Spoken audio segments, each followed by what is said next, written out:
26장 전체가 어리석은 자의 특징을 말하고 있다는 설명이 가능합니다. 그렇게 하는 이유는 과연 내가 어리석은 자는 아닌지 돌아보라는 것이고, 또 한 가지는 어리석은 자들의 다양한 유형들과 함께하지 말라는 겁니다. 그러한 자들과 함께하는 것이 어리석고, 또한 패망하게 되는 결과가 그렇다라고 하는 것을 깨달음으로 나를 돌아보고, 또 나와 함께하는 나의 곁에 있는 사람이 누군지를 확인해 보라는 겁니다. 어제는 미련한 자에 대해서 함께 말씀을 나누었고, 오늘은 어리석은 자의 세 가지 유형을 통해서 이렇게 되지 말 것, 또 이러한 자들과 함께하지 말 것을 교훈하는데, 첫째는 게으른 자입니다. 두 번째는 참견하기를 좋아하는 자고, 세 번째는 거짓말하는 자입니다. 먼저 어리석은 자의 첫 번째 유형인 게으름에 대한 건데, 그는 자기가 해야 될 일 앞에서 변명을 늘어놓습니다. 근데 이 변명이 누가 생각해도 이해가 되지 않는, 사자가 길에 있다, 거리에 있다라고 하는 변명인데요. 마치 이러한 변명을 통해서 사자가 길에 있는데 그 길을 나서는 것 자체가 위험하고, 또 목숨이 위태로운 일인데 길에 나갈 수 없다라는 말로 일하기를 싫어하는 겁니다.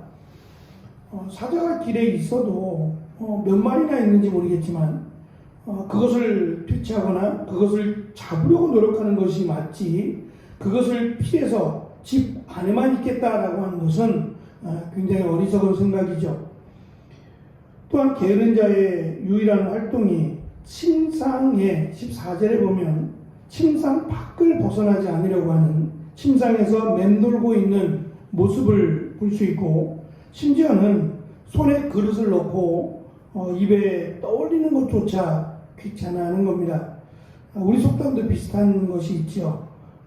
숟가락에 얹어줘야, 아니면 입에 떠넣어줘야 먹겠다라고 하는, 그것이 하나님이 보시기에 매우 어리석고 또 나태한 모습이라고 할 수 있을 겁니다.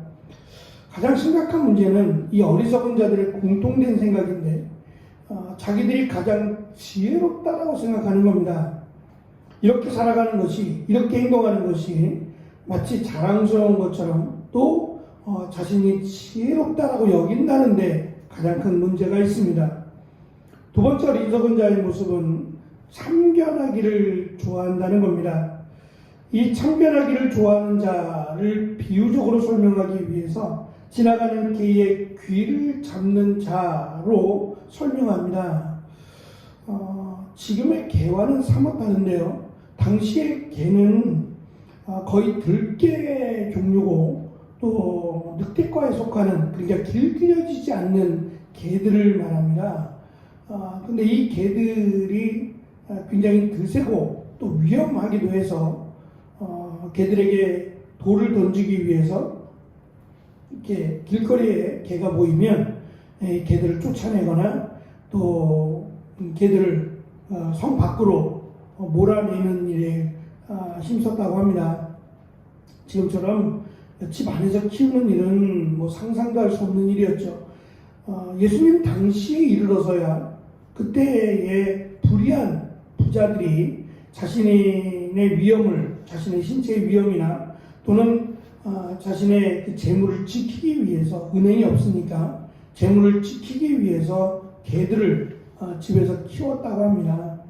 그 전까지의 개들은 굉장히 사납고 위험한 그런 들개와 같은 개들인데, 이 개들의 귀를 잡는다는 것은 내가 키우는 것도 아니고 길에 지나다니는 그 보기만 해도 위험한 개의 귀를 잡겠다라는 것은 이건 상당히 위험스럽고 어리석은 행동이라고 할 수 있을 겁니다. 마치 다른 사람의 일에 참견해서 이러쿵저러쿵 이야기하는 것이 그렇다는 겁니다.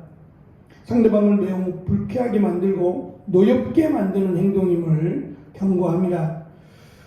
문제는 남의 일에 참견하면서 또 다른 이들을 불편하고 또 노엽게 하면서 나중에 이것이 문제가 될 때에 자기가 끼어들어서 참견함으로 말미암아 더 큰 문제를 야기했을 때 그가 하는 행동이 이거 장난이었어 라는 말로 치부한다는 겁니다.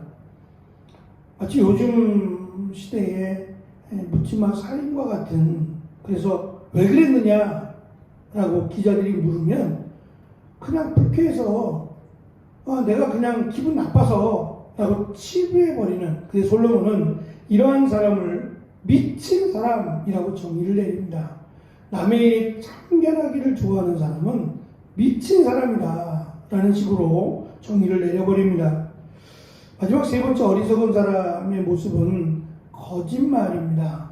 거짓말하는 사람, 그를 어리석은 사람의 마지막에 반열에 올려놓습니다. 그는 마치 도자기에 매끄러운 광택을 입힌 것과 같다라는 비유적인 설명을 하는데요. 도자기는 흙으로 만들죠. 대부분은 물론 나무를 깎아서 만들기도 하지만 거기에 유약을 입혀야만 물이 새지 않죠. 그래서 흙으로 만든 투박한 그릇에 광택을 입힌다는 얘기는 유약을 바른다는 얘기입니다. 유약을 발라서 사용을 하죠. 마치 그의 입술이 그렇다는 겁니다. 말이 그럴듯하고 가머니설에 속을 만큼 그럴듯해 보이지만 그것이 전부 속이고 거짓말이다 라고 하는 설명입니다. 상대방을 위하는 것처럼 상대방을 위로하는 것처럼 보이지만 그 안에는 마치 7가지 가증한 것이 있다라는 설명을 합니다. 보통 이러한 사람을 사기꾼이라고 말합니다. 그 사기꾼들은 상대방을 고려하지 않습니다. 자신의 철저하게 이익만을 추구하기 위해서 거짓을 행하고 그가 망하든 그가 어려움을 겪든 신경 쓰지 않죠. 그러니까 거짓말이라고 하는 것은 이 거짓의 아비가 사탄이기 때문에 이 사탄의 마음을 갖게 됩니다. 그러므로 거짓말을 하지 말라는 겁니다. 이 세 가지의 유형을 통해서 이것이 나와 무관하다, 나와 멀리 있는, 나와 상관이 없는 이야기가 아니라 너무 가까이에 있을 만한, 누구도 쉽게 접할 수 있는 이러한 유형들임을 우리는 알게 됩니다. 보통 상대방이 원하는 것을 해줄 때 사랑이다 라고 생각하기가 쉽습니다. 상대방이 원하는 것을 들어주고 또 해줄 때 이것을 사랑이야 라고 말하는데, 그것보다 사실은 더 소중한 사랑은 상대방이 싫어하는 걸 하지 않는 거죠. 상대방이 싫어하는 걸 하지 않는 게 사실은 더 큰 사랑인데, 흔히들 상대방이 원하는 걸 들어줄 때 이걸 사랑이라고 착각한다는 겁니다. 또한 사랑의 본질은 함부로 대하지 않는 겁니다. 보통 우리가 고린도전서에서 강조하듯이 무례하지 않는 겁니다. 이것이 사랑의 본질인데 이것을 별로 중요하게 생각하지 않아서 무례하게 행하지 않는 것보다 오히려 상대방이 좋아하는 그것에 관심을 더 둔다는 거죠. 그래서 사랑이 희석된다라고 말을 합니다. 또한 사랑은 변명을 하지 않는 겁니다.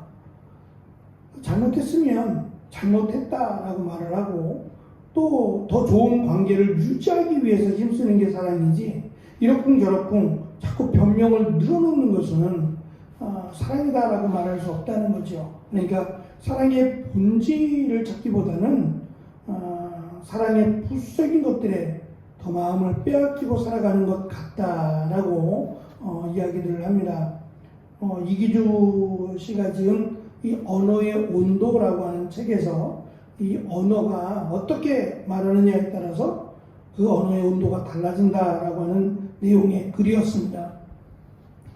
우리가 살아가면서 이 사랑의 유형들이 우리의 삶과 결코 무관하지 않음을 다시금 생각해 봅니다. 이렇게 살아가는 자가 되지 말 것, 그리고 이렇게 살아가는 자들과 함께하지 말라라고 하는 것이 솔로몬이 잠언의 말씀을 마무리 지으면서 내리는 결론이라고도 할 수 있을 겁니다. 그렇게 어렵지 않다는 거죠. 지혜라고 하는 것이 멀리 있는 게 아니라 우리의 삶 속에 있다. 나의 행동, 나의 말 한마디에 지혜가 있다라고 하는 것으로 우리의 삶 속에서 또 너무도 쉽게 그것을 분별하고 또 지혜롭게 살아갈 것을 솔로몬은 권면하므로 지혜로운 사람이 특별한 사람이 아니라 일반적인 사람이고 보통 사람이라고 하는 것을 우리에게 가르쳐 줍니다. 지혜로운 삶, 그 삶을 살아가기에 힘쓰는 오늘이 되시기를 간절히 축원합니다. 기도하겠습니다.